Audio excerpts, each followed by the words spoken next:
जामा मस्जिद कलाम मशीराबाद की वक्फ अराजी पर गैर कानूनी तामीरात को वक्फ बोर्ड इंस्पेक्टर ने मुदाखलत करते हुए रुकवा दिया। जामा मस्जिद मशीराबाद के तहत 10 एकड़ वक्फ अराजी मौजूद थी, ताहम इस पर कब्जा किया जा चुका है और 10 में से 1 एकड़ अराजी भी मखलूआ नहीं है। इतना ही नहीं, एक शख्स की जानिब से 300 गज पर मुश्तमिल वक्फ जमीन पर मौजूद मकानात को फरोख्त करते हुए अच्छी कीमत भी वसूल कर ली गई और वहां तामीरी काम भी शुरू कर दिए गए। वक्फ अराजी पर कब्जा, उसकी खरीदो फरोख्त और फिर वहां तामीर की इतला मौसूल होने पर वक्फ इंस्पेक्टर अब्दुल खादर ने फौरी तौर पर वहां पहुंचकर तामीराती कामों को रुकवा दिया।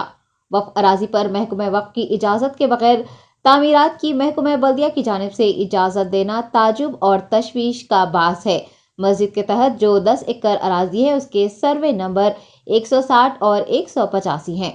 वक्फ बोर्ड को चाहिए कि वो जामा मस्जिद कलाम मशीराबाद की तमाम अराजी का असर नौ मुआयना करवाए और इंस्पेक्शन रिपोर्ट के मुताबिक गैर कानूनी तामीरात का रजिस्ट्रेशन मनसूख करते हुए कब्जेदारों से अराजी वापस हासिल करे। वक्फ बोर्ड को वक्फ लैंड माफिया के खिलाफ भी सख्त कार्रवाई करनी चाहिए।